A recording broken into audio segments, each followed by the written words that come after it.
Wait till I tell you about the story of Doc Ock becoming Spider-Man. Beat the crap out of the Avengers. Hello there. It is I, Spider-Man. I mean, Spooky Ghost Spider. I mean, a Spider Ghost Dad. I mean, Spooky Ghost Dad. And I would like to thank all of you, all 10 of my subscribers, for your watching of my videos and Xavier's story time. It's been wonderful. And now, as a celebration, I would like to read him the story of my favorite superhero of all time. The amazing Spider-Man, made by the legendary Stan Lee. You're really gonna enjoy this, little buddy. I actually have 5-minute Spider-Man stories. This will only take 5 minutes to tell you about the story of Spider-Man. In fact, we are going to start from the very beginning, where it all began, because that is the beginning of where it all began. The story of Spider-Man by It Doesn't Say. Hello. Peter Parker was just your average teenager from Queens, New York. Sorry. He lived with his Aunt May and Uncle Ben, and how amazing Aunt May is. And he attended Midtown High. Peter was very studious, right? Did I pronounce it? Oh, okay. And was considered one of the smartest kids in school. Because, interesting fact, all Spider-Man in every universe is very, very intelligent. Unfortunately, his good grades didn't make him very popular with some of his classmates. Because remember, kids, evidently, being smart means that you will get bullied. Flash Thompson, which later becomes Venom, interesting fact, the school bully, regularly tormented Peter, but Flash is actually a very, very huge, big Spider-Man fan. One day, Flash pushed him to the ground, and Peter's books and papers scattered everywhere. "Hey, Peter, you dropped your books," Flash sneered. School was tough for Peter, but he was always happy at home. Aunt May and Uncle Ben loved Peter completely. Uncle Ben always reminded Peter that he was going to do something special with his life. Ow. Yes, thank you. Thank you. You are incredibly smart. Oh, sorry. You are incredibly smart, Peter, Aunt May said. You have the ability to be anything you want to be. Well, actually, I was thinking that I might want to be a scientist someday, Peter replied. Uncle Ben put his arm around Peter. Very sorry. Lately I haven't been feeling well. A scientist is a very important job. Science is power. No. Magic is power. And remember, with great power comes great responsibility, which is Spider-Man's catchphrase, as everybody usually knows. Then one day, Peter's life changed while he was on a school trip to the science hall. He was excited to see real-life scientists at work. But while Peter looked around at the exhibits, a spider passed through radioactive waves. Peter was so distracted, he didn't even notice the radioactive spider headed right toward him. At that moment, the radioactive spider bit Peter. He could never have imagined what an impact this one bite would have on his life. Peter Parker would never be the same again. You, enjoy looking at the camera there? Alright, let us continue. Before Peter knew it, he had adopted many characteristics of a spider. He could cling to walls, he was super strong, and he also had spider sense. This meant that Peter experienced a strong tingly feeling, not the Peter tingle, spider sense. A strong tingly feeling that alerted him to danger. These skills made Peter extremely powerful.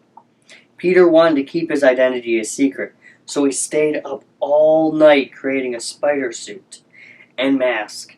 He even stitched a large spider on the front of it. Peter also worked hard to figure out how to control his new powers. Using his vast knowledge of science, he made web shooters and practiced shooting them in his bedroom. Peter's super strong web stuck to every surface. Soon his entire room was covered in webs. Okay, so not as easy as it looks, Peter thought. Like all teenagers, just for a sec, love the artwork of this. It's freaking cool looking. And so, anyway, like all teenagers, Peter wanted to make money. He needed a job where he could use his powers to his advantage, so Peter became a wrestler, as all teenagers do when they become superheroes. Please welcome to the ring, Spiderman! The announcer would boom.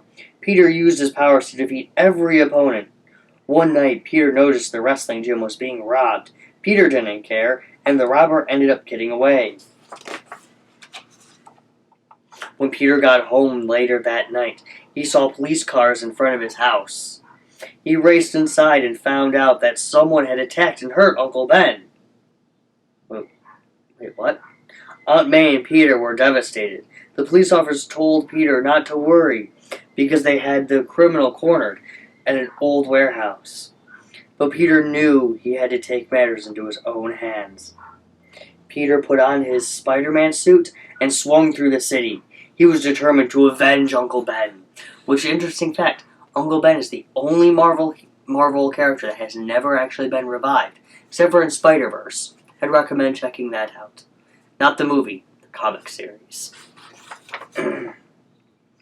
At last, Peter arrived at the warehouse. The thief was stunned as he watched Spider-Man in action. Spider-Man shot a web and trapped the crook. After getting a good look at him, Spider-Man realized that it was the same criminal he had watched escape from the wrestling gym.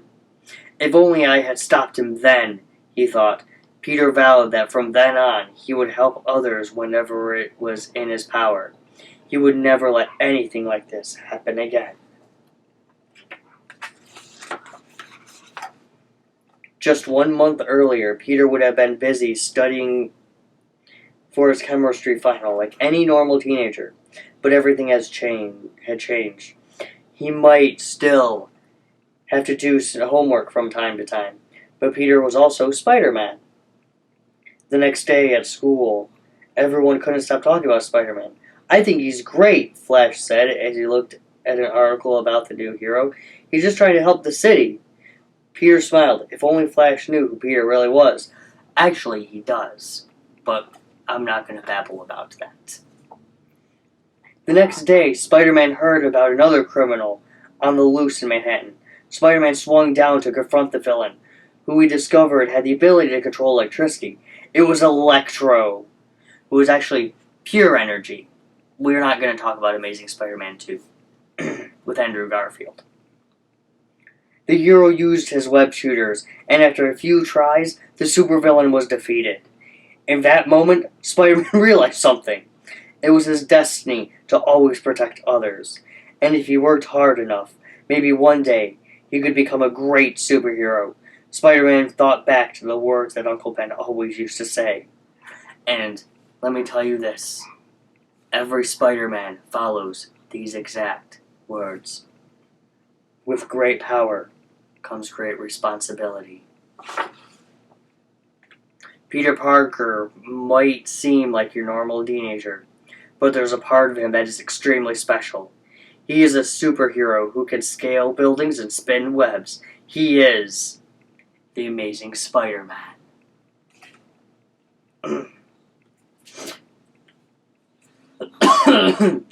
Let me tell you an interesting fact, though, before we end this.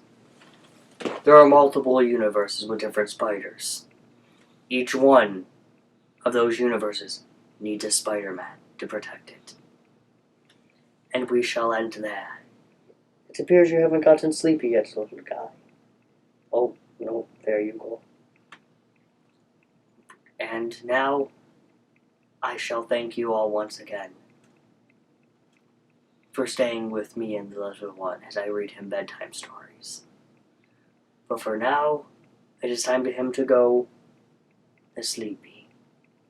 I am Spooky Ghost Spider Dad, man. Join me next time for another story.